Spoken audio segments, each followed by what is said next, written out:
"Mom, I made you something special for your blood pressure," my son said, sliding a warm mug across the kitchen table. And I remember thinking that love should not feel like a test. The steam curled gently toward my face, carrying the faint scent of chamomile and something sharper beneath it, something I couldn't quite name.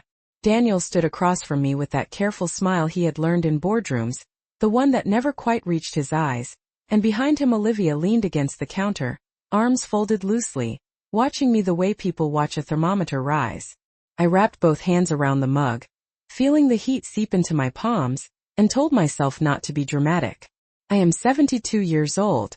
I have survived childbirth, a mortgage at 9% interest in 1984, and the slow, unbearable decline of my husband Edward's heart. A cup of herbal tea should not intimidate me. "It's a new blend," Daniel added. "All natural. It'll help stabilize things."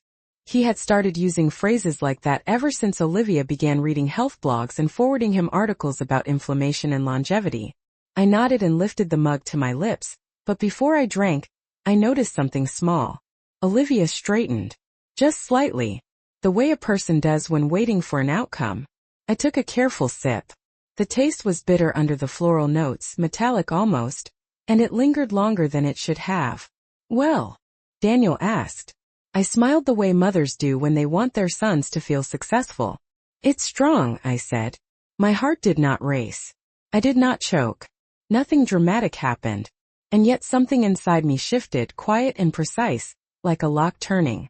I set the mug down on the oak table that Edward had refinished himself 30 years ago, and I realized that in the past 6 months, Daniel had asked me 3 separate times whether I had updated my will. Olivia had suggested, gently, that perhaps a retirement community with medical supervision would give everyone peace of mind. They had both offered to organize my medication cabinet the last time they visited. Small things, polite things, loving things if you looked quickly. I picked the mug back up and pretended to take another sip, letting the liquid barely touch my mouth before lowering it again. Olivia's eyes followed the motion. "You should finish it while it's hot," she said, her tone light. I met her gaze and held it for half a second longer than necessary. "I will," I answered. Daniel relaxed, exhaling through his nose as if a decision had been confirmed. We moved on to dinner. He talked about quarterly earnings. Olivia talked about a couple's trip they were planning in Napa. I listened, nodding, playing my role. I have always been good at playing roles. Wife, mother, grieving widow. I carried the mug with me when I left, insisting I hated wasting perfectly good tea. Olivia hesitated before handing it over. That hesitation told me more than any laboratory test could have. The drive back to my house in suburban Ohio took 15 minutes. The streets were quiet, lined with maples just beginning to turn. I placed the mug on my kitchen counter under the yellow light and stared at it as if it might confess. I did not feel ill, but I did not feel right either. Not physically. Intuitively. There is a difference. I poured the remaining tea into a clean glass jar and sealed it tightly. My hands were steady. I have learned that panic is loud but certainty is silent. I washed the mug, dried it, and placed it back in the cabinet. Then I sat down at my kitchen table alone, listening to the hum of my refrigerator and the distant bark of a neighbor's dog. My son had made me tea. That was the story on the surface. Underneath it, something else was brewing, something that did not taste like chamomile at all. And for the first time since Edward's funeral, I understood that love in my family had become conditional, measured in documents and signatures, and I intended to find out exactly what I had been served. I did not sleep much that night, not because I felt sick, but because my mind would not let me rest. I lay in my bed staring at the ceiling fan turning in slow circles, thinking about how easily trust can be wrapped in something warm and fragrant and handed across a table. By 6 in the morning I was already dressed, my blood pressure cuff wrapped snugly around my arm. 138/84. Higher than usual but not alarming. I took my prescribed medication with a full glass of water, and left the jar of tea untouched on the counter. Sunlight filtered through the blinds in thin gold lines, cutting across the kitchen floor Edward had installed himself. I remembered how Daniel used to sit at that same table as a boy, legs swinging, asking for more cereal. He had been allergic to peanuts when he was 6 and I had memorized every ingredient label in every grocery store within a 10-mile radius. I had been vigilant then. Careful. Protective. Somewhere along the years, the direction of that vigilance had reversed. By 9 o'clock I had made an appointment with an independent lab 20 minutes away. I told them I had a question about a supplement and wanted to confirm its contents.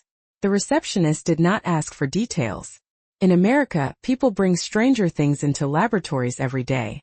I sealed the jar in a paper bag and drove east on Route 22, passing strip malls and gas stations and the small church where Edward and I renewed our vows on our 40th anniversary. My hands were steady on the steering wheel. I kept replaying the dinner in my head, not dramatically but precisely. The timing of Daniel's suggestion. The way Olivia did not sit down until I lifted the cup. The faint tightening in her jaw when I said I would take the rest home. These were not accidents. These were calculations. At the lab, a young technician in blue scrubs took the jar and filled out a form. I wrote my name carefully, Margaret Whitmore. Age 72. Current medications listed in full. When she asked if I had experienced symptoms, I answered truthfully. No severe symptoms. Just concern. She nodded and said results would take 2 business days. 2 days. It sounded both short and endless. On the drive back I stopped at a grocery store and walked slowly through the tea aisle. Chamomile. Peppermint. Hibiscus. I picked up 3 different brands and read their ingredient lists. None of them included the unfamiliar botanical name I had glimpsed on the label of the loose packet Daniel had used. I had not imagined that bitterness. I had not imagined the metallic aftertaste. I returned home and placed the new boxes neatly in my pantry, as if order could restore something larger. Around noon my phone buzzed. Daniel. I let it ring once before answering. He asked how I was feeling. I told him I was fine, that I had even taken a walk around the block. That part was true. I had walked past Mrs. Hensley's white fence and the elementary school playground where Daniel learned to ride a bicycle. I had needed air. Daniel sounded relieved, almost eager. He said Olivia had found the tea at a specialty wellness shop, and that many seniors swore by it. Many seniors. The phrase lingered. I thanked him for caring. He paused, then asked if I had finished the cup. I said yes slowly. There was a beat of silence on the other end. Not long. Just long enough. After we hung up, I sat at my kitchen table and opened the folder where I kept my financial documents. Edward had always said paperwork tells the truth that people avoid. I reviewed my will. I reviewed the clause about medical decision-making. I reviewed the section about property distribution. Nothing had changed since last year. But something in my understanding had. Trust is not a permanent condition. It requires evidence. That afternoon I watered the hydrangeas in my backyard and watched the clouds move in from the west. The world looked ordinary. Children rode scooters on the sidewalk. A delivery truck rumbled past. Inside my refrigerator sat leftover chicken soup and a jar of tea waiting for analysis. I did not feel like a victim. I felt like a woman who had finally noticed the pattern in a puzzle. And once you see the pattern, you cannot pretend it is random again. The second day moved slower than the first, as if time itself wanted to see how patient I could be. I woke before dawn again, not out of fear but out of habit, and brewed my usual black coffee, measuring 2 level tablespoons exactly the way Edward had taught me. My blood pressure reading that morning was 134/82, slightly lower than yesterday, steady enough to calm any obvious concern. I wrote the numbers down in the small spiral notebook I keep beside the refrigerator. Documentation has always comforted me. Facts do not tremble the way people do. By mid-morning I decided to keep my routine intact. I drove to the bank to deposit a check from the insurance dividend and greeted the teller by name. I walked 1 mile around the neighborhood park, counting my steps, listening to the crunch of gravel beneath my sneakers. Nothing about my body suggested distress. No dizziness. No weakness. Only awareness. Around noon Olivia called. She rarely calls me directly. Usually communication flows through Daniel like filtered water. Her voice was bright, almost too bright. She asked how I was feeling and whether I had scheduled my annual physical yet. I told her I had an appointment next month and that my doctor was pleased with my progress. There was a pause, faint but present.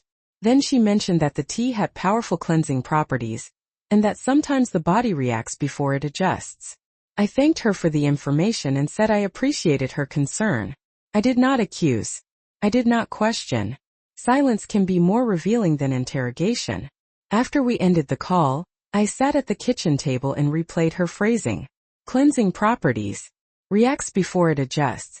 Words designed to explain symptoms that had not occurred. That afternoon I opened my laptop and searched the botanical name I remembered from the packet. The results were clinical and unemotional. The herb was known to lower blood pressure significantly, especially when combined with prescription medication for hypertension. In certain cases it could cause faintness or instability in older adults. Older adults. I read the phrase twice. I have never liked being reduced to a category. I closed the computer and folded my hands in my lap. If someone wanted me to appear fragile, to appear in need of supervision, this would be a subtle way to begin. A fall. A dizzy spell. A concerned son insisting on professional care. I stood and walked to the hallway where Edward's framed photograph hangs. He had been the cautious one in our marriage. He used to say that intentions reveal themselves through repetition. I thought about the recent conversations again. The questions about my will. The gentle suggestions about assisted living. The offer to handle my finances just in case. None of it dramatic. All of it gradual. By late afternoon the sky darkened with incoming rain, and the house felt smaller, quieter. I checked my phone twice, then set it face down. I would not chase reassurance. At 4:30 the laboratory called. The technician spoke calmly, professionally. She explained that the sample contained a concentrated extract of the herb I had researched, far stronger than typical over-the-counter blends.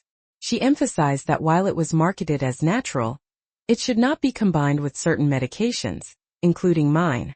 She asked if I needed the full report emailed. I said yes. When I hung up I did not gasp. I did not cry. I simply nodded once, as if a prediction had been confirmed. The rain began outside, tapping lightly against the windows. I imagined the dinner table from 2 nights before. Daniel's careful smile. Olivia's watchful eyes. I did not believe my son wanted me harmed, but I did believe he trusted his wife without question. And unquestioned trust can become a dangerous thing. I walked back into the kitchen and opened the drawer where I keep my stationery.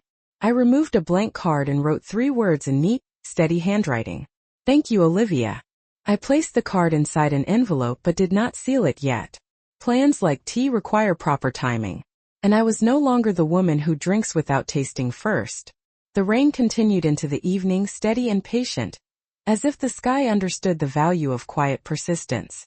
I printed the laboratory report and placed it on the dining room table beneath the soft glow of the overhead light. The language was clinical, unemotional, precise. Concentrated extract. Potent interaction. Increased risk of hypotension in elderly patients on medication. I traced the words with my fingertip once, then folded the pages carefully and slipped them into a manila folder. I have learned that when truth arrives, it does not need dramatics. It only needs timing. The next morning I called Daniel and invited him and Olivia to dinner on Sunday. I kept my voice warm, almost cheerful. I told them I wanted to thank Olivia properly for her thoughtful gift. There was a brief silence on the line before Daniel agreed. He sounded relieved, almost grateful. Olivia did not speak, but I could hear her in the background. On Sunday afternoon I cleaned the house slowly, methodically. I polished the silverware Edward and I received as a wedding present in 1974. I set the table with 4 place settings out of habit, though there would only be 3 of us. Old routines linger longer than people. I prepared roasted chicken with rosemary, mashed potatoes with real butter, and green beans sautéed lightly in olive oil. Familiar food. Comforting food. I wanted nothing about the evening to feel hostile. I wanted it to feel safe. Just before they arrived, I boiled water and measured the same quantity of the concentrated herbal blend into a teapot. I did not alter it. I did not exaggerate it. I prepared it exactly as it had been prepared for me. The scent rose again, floral with that sharp metallic edge beneath. I poured the tea into 3 identical white cups and placed them on a tray. When Daniel and Olivia walked in, they brought a bottle of wine and smiles that looked rehearsed. Olivia hugged me lightly and commented on how well I looked. I thanked her. We ate dinner with polite conversation. Daniel discussed a new client. Olivia described a yoga retreat she wanted to attend. I listened, nodding, observing. There is a difference between hearing and observing. After the plates were cleared, I stood and brought out the tray. I set a cup in front of Olivia first. Then Daniel. Then myself. I lifted mine slightly but did not drink. I wanted to share your thoughtful gift, I said calmly, meeting Olivia's eyes. You were right. It is strong. Her fingers tightened around the handle. Daniel glanced between us, confused but silent. Olivia took a cautious sip. She forced a small smile. It takes getting used to, she said. A few minutes passed. Conversation slowed. I watched the faint change in her posture, the subtle way she shifted in her chair. She placed her hand against the table as if grounding herself. Daniel noticed. Are you okay? He asked. Olivia inhaled slowly, then again as if measuring her breath. I feel a little lightheaded, she admitted. I did not raise my voice. I did not accuse. I simply reached into the manila folder beside my chair and placed the laboratory report on the table between us. That happens when it mixes with blood pressure medication, I said evenly. Daniel stared at the pages. Olivia's expression flickered from confusion to realization. It is a concentrated extract, I continued. Not recommended for someone in my condition. The room grew quiet in a way that could not be mistaken for comfort. Daniel's jaw tightened. Olivia, he said softly. She shook her head once too quickly. I did not think it would be dangerous, she replied. I just thought it might make her weaker for a little while, so we could show her she needs help. There it was. Not hatred. Not malice. Calculation. I folded my hands in my lap and looked at my son. I do not need help deciding where I live, I said. My voice did not tremble. It did not need to. Outside, the rain had stopped, leaving the air clean and sharp. Inside, something else had cleared as well. Trust, once cracked, does not shatter loudly. It settles into a new shape. And I understood that from this moment forward, the decisions in my life would belong to me alone. Daniel did not look at me when Olivia finished speaking.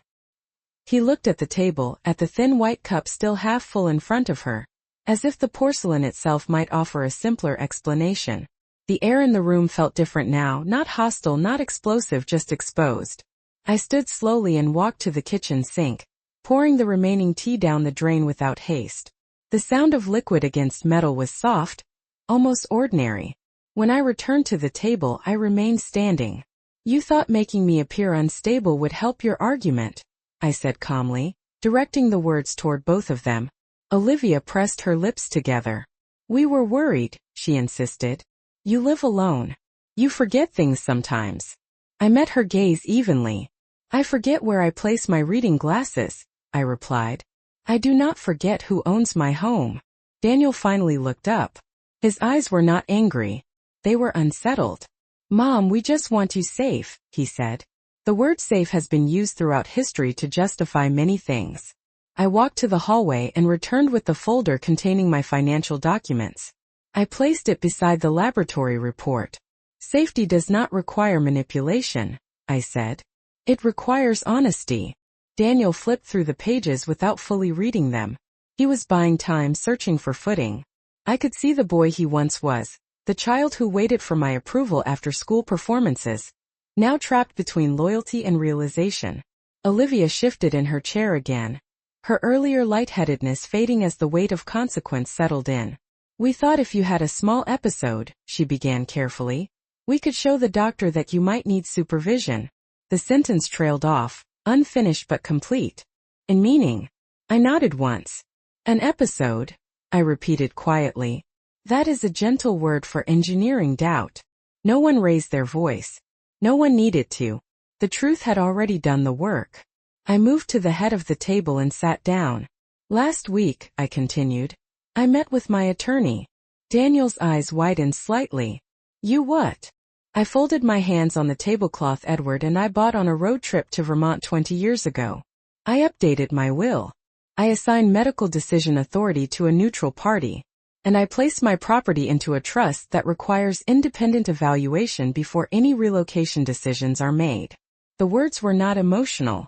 They were precise. Olivia inhaled sharply, this time not from the tea. "You are overreacting," she said, her composure thinning. I tilted my head gently. "No," I answered. "I am responding. The difference matters." Daniel pushed his chair back slightly, the wooden legs scraping softly against the floor. "You do not trust us," he said, not accusing, just stating what he had finally understood. I looked at him for a long moment.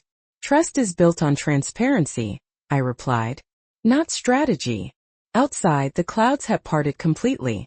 Late afternoon sunlight streamed through the windows, illuminating dust particles in the air like tiny suspended decisions.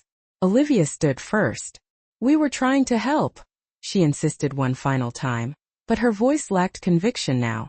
Daniel remained seated, staring at the documents as if they had rearranged the map of his future. I rose and walked them to the door. My movements were steady, measured. At the threshold, Daniel paused. "Mom," he began, but the sentence never formed. I placed my hand lightly on his arm. "I raised you to be strong," I said. "Strength does not require shortcuts." He nodded slowly. Olivia stepped past him onto the driveway without meeting my eyes. When their car disappeared down the street, I closed the door gently and leaned against it for a brief moment. Not in weakness, in clarity. I walked back to the dining room and cleared the table alone. 3 cups. 3 plates. One lesson learned. The house felt quieter than before, but not emptier. There is a difference. I turned off the lights and stood in the center of the room Edward once filled with laughter. The foundation of my life had not shifted. Only the illusion had. And illusions once exposed do not return. The house settled into a deeper silence in the days that followed, not the fragile kind that trembles after confrontation, but the steady kind that comes when a decision has already been made. I woke on Monday at 6:30 as usual, brewed my coffee, and opened the curtains to let in the pale Ohio morning light. The maple leaves outside had shifted further toward gold. Change, when it comes, rarely announces itself loudly. Sometimes it simply adjusts the color of what was already there. Daniel did not call that day. Neither did Olivia. I did not reach out. Space can be clarifying when words have already done enough damage.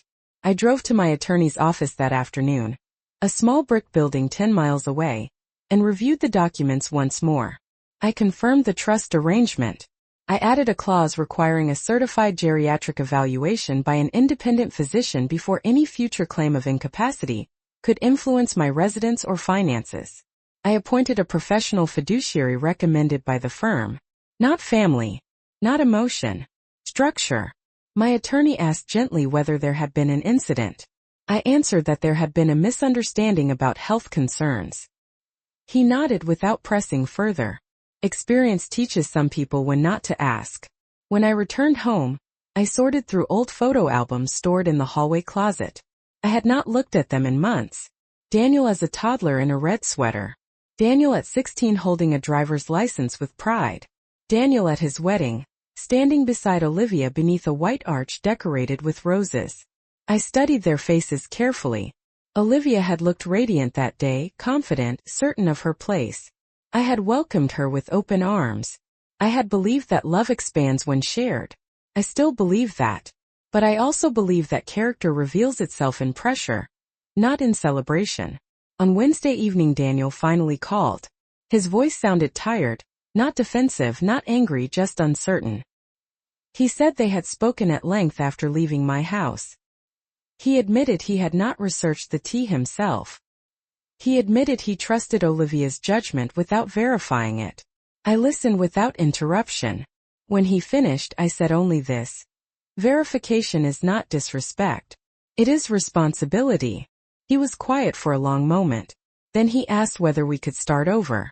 The phrase sounded hopeful and naive at the same time. We can move forward, I answered. But forward is not backward.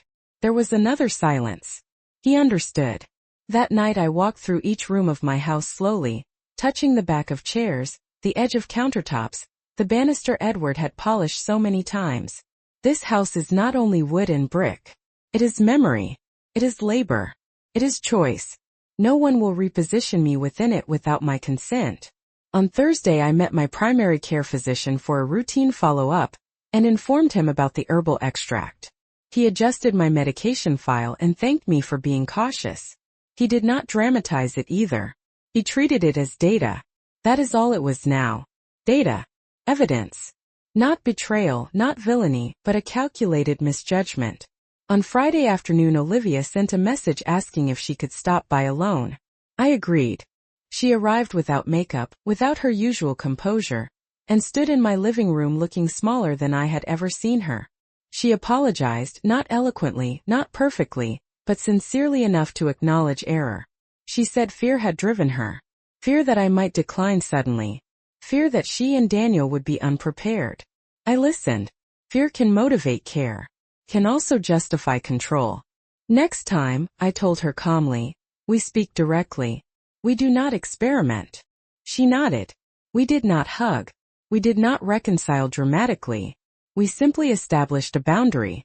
When she left, I closed the door and exhaled slowly. The week had shifted something fundamental, not in my health, but in the structure of my relationships. I no longer felt observed. I felt alert. And alertness at my age is not paranoia. It is wisdom earned through pattern recognition. The world outside continued unchanged. Mail arrived. The neighbor mowed his lawn. The grocery store stocked fresh produce. But inside my home the terms had been rewritten. I am not fragile. I am not unaware. And I will never again accept something warm and fragrant without first understanding exactly what it contains. The following week unfolded with a steadiness that felt deliberate, almost ceremonial, as if the house itself had decided to test whether the new boundaries would hold. I kept my routines intact. Morning coffee at 6:30. 1 mile walk around the park. Blood pressure recorded in my notebook with careful handwriting. 132/80. Stable. Predictable. Mine. Daniel called twice during that week, not with questions about my health, but with updates about his work and small details about daily life. He spoke more slowly now, choosing his words as if each one carried weight. I listened and responded without hostility. I did not revisit the past. I did not accuse. The truth had already been placed on the table. It did not need repetition. On Thursday afternoon he asked if he could stop by alone. When he arrived, he stood on the porch for a moment before ringing the bell, something he has not done since he was a teenager. I opened the door and stepped aside without commentary. He walked in, glanced around the living room, and sat on the couch where Edward used to read the newspaper. He did not speak immediately. Silence can be uncomfortable for those who are not accustomed to it. I let it remain. Finally he said he had been thinking about control. About fear. About responsibility. He admitted he had mistaken decisiveness for protection. I watched his hands as he spoke. They were folded tightly at first, then gradually relaxed. I should have asked you directly, he said. Not tried to prove something. I nodded once. You should have, I replied. There was no sharpness in my tone. Only clarity. He looked up then, and for the first time in weeks I saw recognition rather than strategy in his eyes. Recognition that I am not an obstacle to manage. I am his mother. Later that evening I received a call from the professional fiduciary my attorney had recommended. He confirmed the trust paperwork was fully processed and legally binding. He explained the safeguards again in measured terms. I thanked him and wrote down his number in my address book with deliberate care. Structure is not an act of aggression. It is an act of preservation. On Saturday I attended a community lecture at the library about aging independently. The room was filled with people my age, some with canes, some with perfect posture, all listening carefully to information about financial literacy and medical advocacy. I took notes. Not because I felt threatened but because knowledge reinforces autonomy. I introduced myself to the speaker afterward and asked a few precise questions about elder law trends. She smiled and said I seemed exceptionally prepared. I did not tell her why. Preparation does not require confession. When I returned home, I watered the hydrangeas again and noticed that new buds had formed despite the recent rainstorms. Growth does not pause because of discomfort. It adapts. On Sunday Daniel and Olivia came together for coffee. This time I brewed plain black coffee and placed it on the table without commentary. Olivia thanked me quietly. Her posture was different now. Less certain. Less supervisory. We spoke about neutral things at first. Weather. Work. A neighbor's renovation project. Then Olivia said she had scheduled an appointment with a family counselor. She said she wanted to understand why fear had pushed her toward control. I listened. I did not absolve. I did not condemn. Understanding is useful, I said. But change is visible. She nodded. Daniel reached across the table and placed his hand over mine briefly. The gesture felt tentative, not possessive. That mattered. When they left, I stood at the window and watched their car pull away. I did not feel victorious. I did not feel wounded. I felt aligned. The week had not restored what once was. It had recalibrated it. Trust would now be built in smaller, verified increments. I returned to my kitchen, washed the coffee cups, and placed them upside down on the drying rack. Light streamed through the window, illuminating the countertop Edward installed decades ago. Nothing in this house had changed physically. The walls stood where they always had. The floors did not shift. But the internal architecture of my relationships had been reinforced with something stronger than assumption. It had been reinforced with awareness. And awareness, once earned, does not fade quietly. Autumn settled more firmly over the neighborhood as the weeks passed, and with it came a rhythm that felt both familiar and newly defined. I continued walking each morning, noticing how the air had grown cooler against my face, how the leaves gathered along the sidewalk in soft piles of amber and rust. There is something clarifying about fall. It does not hide transition. It displays it openly. Daniel and Olivia began visiting every Sunday, not out of obligation, but with a quiet consistency that felt intentional. They no longer brought unsolicited remedies or suggestions. They asked before offering advice. They listened when I answered. The change was subtle, but it was real. One afternoon Daniel arrived alone with a folder in his hand. He sat at the dining room table and slid it toward me without speaking at first. Inside were printouts about elder financial protection, medical consent laws, and joint decision frameworks. I have been reading, he said simply. I examined the pages, noting highlighted passages and handwritten notes in the margins. He had underlined a sentence about autonomy being a legal and moral right, regardless of age. I felt something shift inside me then. Not relief exactly, but recognition. Growth does not erase mistakes. It acknowledges them and adjusts behavior accordingly. Olivia joined us later that evening. She spoke about the counseling sessions they had begun attending together. She admitted she had always equated control with preparedness, that her own parents had managed crises by taking charge without discussion. I thought I was being proactive, she said quietly. I studied her expression, searching for defensiveness and finding less of it than before.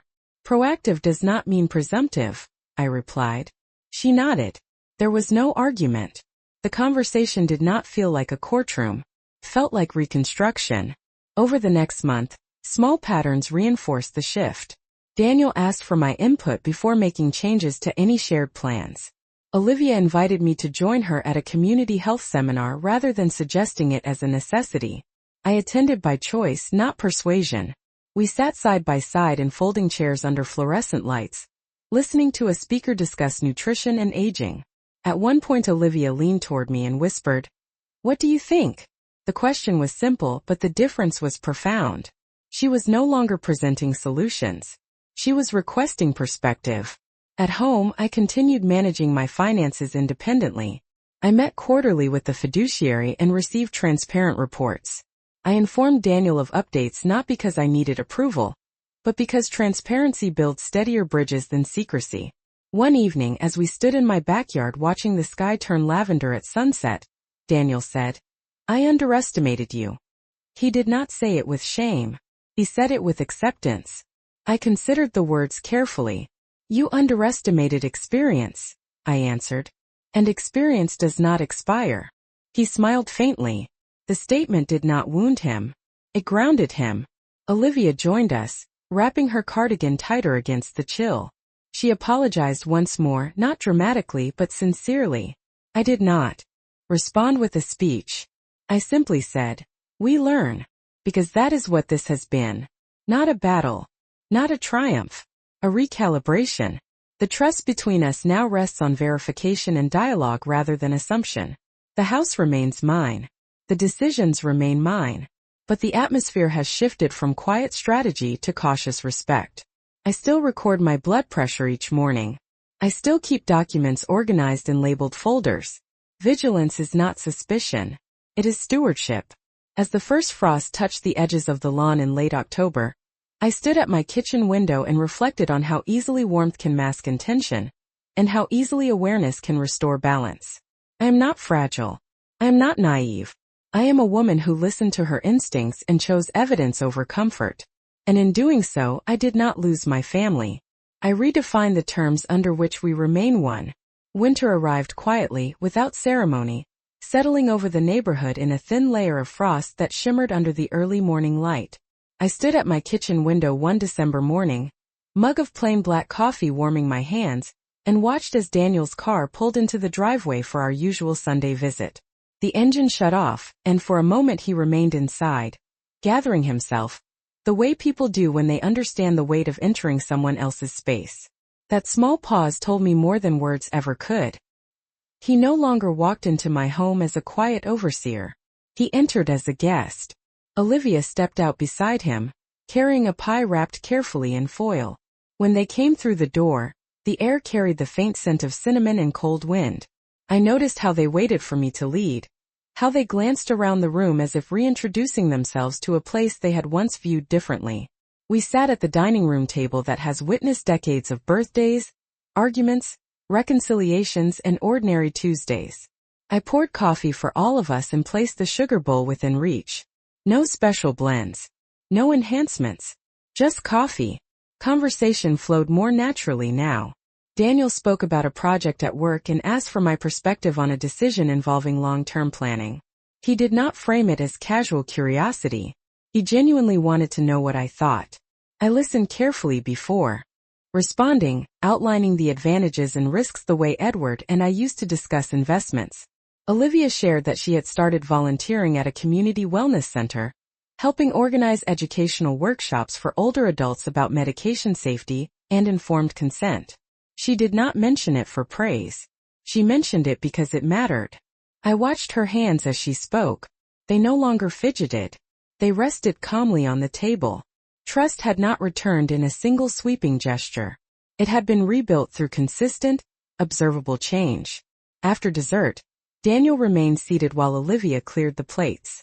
"I have been thinking," he said slowly, "about what you told me. About experience not expiring." He looked around the room at the framed photographs lining the wall, at the hardwood floors worn smooth by years of footsteps. "I forgot that everything I know started here." His voice did not break. It steadied. I considered his words and felt no need to soften them or amplify them. "Remembering is a choice," I said. "Just like assuming is." He nodded, understanding the difference now. Later that afternoon, as snow began to fall lightly outside, I walked them to the door. Olivia paused before stepping onto the porch. "Thank you," she said quietly. "Not for forgiveness. For clarity." I inclined my head once. Gratitude does not require dramatics. When their car disappeared down the street, I did not feel a hollow echo in the house. I felt continuity. The events of the past months had not fractured my family beyond repair. They had exposed weaknesses that required reinforcement. Boundaries had been drawn not to divide but to define. I returned to the kitchen and rinsed the coffee cups, placing them upside down to dry. The faucet hummed steadily, water clear and uncomplicated. I thought about how easily things can be masked in warmth, how easily concern can slip into control when left unchecked. I thought about how instinct, when honored, becomes a quiet compass rather than a source of fear. I turned off the kitchen light and stood for a moment in the dim glow of the hallway, listening to the steady tick of the clock Edward once wound every Sunday evening. Time moves forward regardless of our readiness. But wisdom moves with us when we choose to pay attention. I am 72 years old. I live alone by choice, not by oversight. Manage my affairs with clarity, not suspicion. And if someone ever places something warm and fragrant in front of me again, I will accept it with a steady hand and open eyes. Because love is strongest when it stands beside autonomy, not when it attempts to replace it.